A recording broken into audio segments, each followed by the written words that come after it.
Ce n'était pas une pluie soudaine, ni la mousson qui tombe comme un rideau dans certaines régions.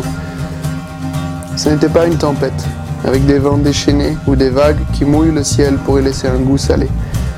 C'était l'été et il pleuvait des cordes. Au début, on s'était dit à bord que tout cela finirait bien par cesser.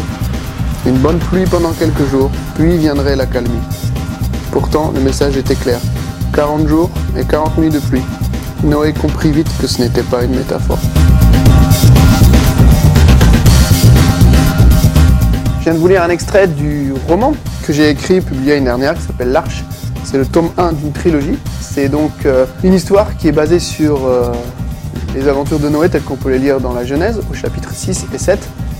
On suit en fait 3 trames différentes. La première, c'est l'histoire de Noé, telle que vous pouvez la lire en lisant la Genèse, c'est-à-dire la façon dont il construit l'arche et la façon dont Dieu lui parle et ce qui se passe ensuite avec les animaux qui approchent.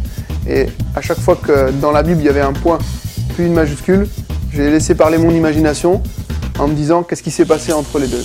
La deuxième trame est une histoire en miroir qui se passe en 2036, dans laquelle on suit d'autres animaux qui sont eux aussi attirés vers une autre arche. Une troisième trame est celle qui est contenue dans l'histoire de 2 étudiants, Matt et Aniko. Et Matt et Aniko sont en fait les seuls témoins des aventures que vivent les animaux en 2036, puisque cette histoire en miroir, elle se passe en 2036. À travers ces 3 trames qui se mélangent, qui sont écrites en flashback, on est amené à considérer et à comprendre un peu mieux l'histoire de l'Arche de Noé. On pourrait dire que le fil conducteur, c'est justement un peu comme Noé, se laisser déranger et se laisser emmener dans un endroit dans lequel on ne serait jamais allé soi-même.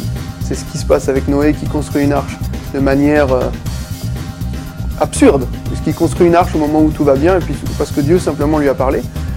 C'est ce qui se passe aussi avec ce groupe d'animaux qui en 2036 se laisse conduire mystérieusement vers un lieu dans lequel il n'a absolument rien à faire, dans des conditions très périlleuses, où ils manquent tous de perdre leur vie.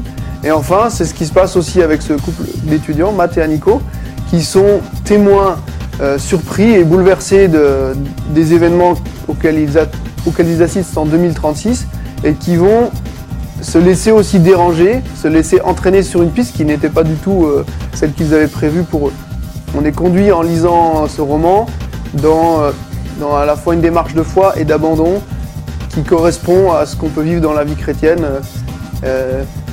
Seigneur, je ne sais pas ce que tu veux de moi, je veux bien te suivre, mais c'est dérangeant, je ne sais pas ce qui m'attend, pourquoi maintenant, pourquoi moi, pourquoi dans cet endroit.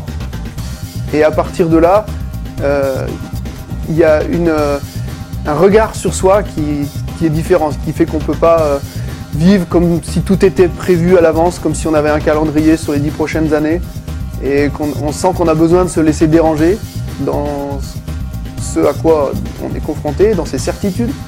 Et c'est là que les discussions entre la jeune fille et le jeune homme sont passionnantes. Je souhaite vraiment que toutes les personnes qui vont lire ce livre, ils soient touchés non seulement par l'histoire de Noé, mais aussi par cette vision, par ce nouveau regard qu'on peut acquérir sur soi.